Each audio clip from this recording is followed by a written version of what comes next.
Hello friends, it's a daily recap for October 25th, 2021. Just want to start doing these every day to kind of show people kind of what I'm looking at. So we have gold here. It's broken the downtrend. Looks pretty good. Got over the 100-day in yellow, 200-day in blue. You had volume on Friday, which I said, you talked about was a little bit of a interesting moment, but so far so good, making higher highs. Let's look at silver. It's at the 100-day. You had a doji on Friday. Kind of one of the things worth keeping an eye on. We shall see kind of things. I'm not really too concerned about silver at the moment. It seems to have broken a downtrend if you kind of put it all together. Kind of gapped over it. The 50-day was kind of important. You can kind of see that. We got over it, back tested. Now we're at the 100-day. Let's throw some fibs on it, see where we're at. Again, I think the thing about silver is we notice there's more people now talking about production cuts, which again, there's not a balanced market in silver either. So do the math over time. How they keep prices so low, I don't know. But I would not want to short silver for the long run. I think you'd be choking on a barrel of a gun doing such. Let's look at our favorite miner, KL. Making higher highs. We had like the Wu-Tang formation, the W, the big W here, you can see it. Left, right, down, choppy, right above the breakout here in black, and now we made higher highs. You can tell, it's trending up. I think it looks good. You had volume too on the news, which I thought was interesting when they did the dividend, and then they announced they're going to combine with AEM. That volume on that day's drop really says a lot. Could have continued down, but literally that day was the low, and it happened to hold at the 200-day moving average. So high volume on news and immediately turns around. Can't really be bearish on that. Let's look at US Steel, kind of one we always follow. This one was getting pretty interesting in the way it's been acting. You kind of had a nice wedge for a long time. We tested the backside of it, and now you can tell it's actually got like a W pattern forming. I'm interested to see what happens here. We're at the 100-day and the 50-day. Kind of doing this on the fly, so I apologize if things are a little wonky, but you can see there's a little bit of a W forming there, potential. Let me thicken it up. You can really kind of see what's going on there. That would be my guess. It seems like the 30 level should be in play. A lot of people talk about steel prices. They're just there's no relent in them. And for US Steel to be basing here, it kind of makes sense if you zoom out. You had a big monster move from $7 up to 30.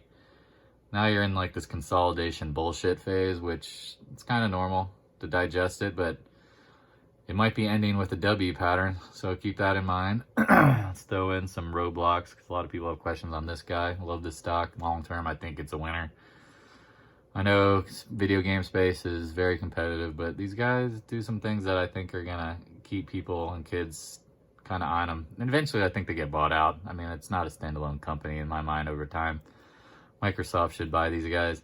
You're right here again at the downtrend. Like every time we've kind of tested these mid 70s, low 70s, like this is an extreme range. We talked about this. If you were buying down here and you wrote it up and you didn't take any profits, well, you got a really good entry back here in the 70s, right at the downtrend. Keep an eye on it. Let's look at the GDX. Broke the downtrend, 50-day. Looks very similar to silver. Continuing to make higher highs off the lows. Let's throw a fib on there, kind of see what retracements we're at. Nothing too crazy. I got some other stuff on there. Let's apologize for that. Let me remove it.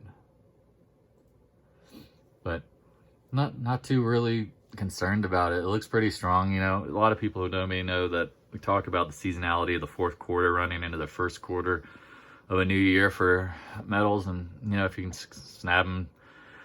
snag them in the summer, usually have a good location. But you kind of had a weird year where we popped up into June, which typically you do have a pop, but this beat down move was way too excessive. Didn't make any sense. The price of gold, you know, if you ran this chart and then you look at the price of gold, I mean, does that really exaggerate, you know, make sense for the move? I don't know. I mean, you have had a consolidation in gold when you do zoom out. You can see it ran up from COVID time, but again, as you notice with the metals, and I talk about this a lot, is there's definitely a heavy manipulation in the metals market. It's the way that the Federal Reserve and central banks are graded, you know, and for many years, 70s, 80s, 90s, even early 2000s, when gold prices moved, financial markets news would talk about, oh, inflation looks like it's rearing its head. Here comes the gold market taking off, or the silver market, or whatever commodity you want to talk about. And now that, you know, Bitcoin, it's kind of gone to the wayside, but there's still utility to gold and silver. It's not a dead relic. I mean, it's something that you will need. It's part of a balanced portfolio, as I talk about.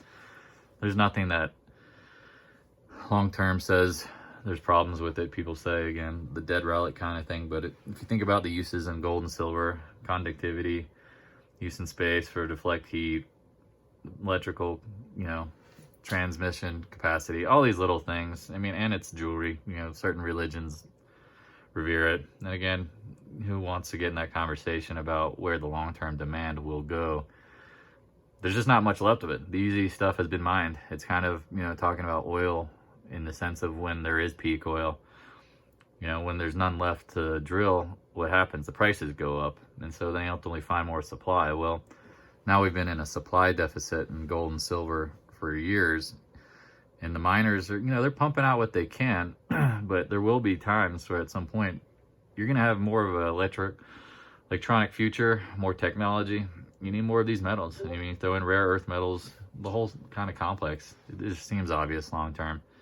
Day to day can be tricky, pain in the ass. Let's look at the SPY. Talked about it on Friday. You had that doji. We got over our inflection point of the 50-day and the blue box. Now we're making a higher high. I mean, again, I don't really like the market. It's just moving with inflation. It's not like the economy's great, but earnings can go up in inflationary times when we've seen it. But expect volatility. I mean, a lot of it'll have to do with rates, and that's where we look at rates. And we talked about bottoming along this channels. I mean, you see all these multiple channels confluencing right down in this area, and you know, it just seemed obvious that the feds and central banks, they can't let rates rise. Like, they're just in a total pickle here. Channels, multiple channels, this channel, that channel. Now we're holding up.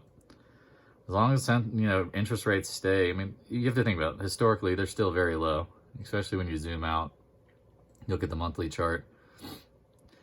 I apologize for all the junk, but if you look at the long-term charts, you can still kind of see that the TLT was in the 70s and 80s and the 2000s, and the rates were in 4 and 5%. We're still at 1% plus, you know, bond rates, and zero bound on central banks. So, you know, there's a lot of room to mess around. So, again, if you got questions, post them in the comments. Feel free to hit me up anytime.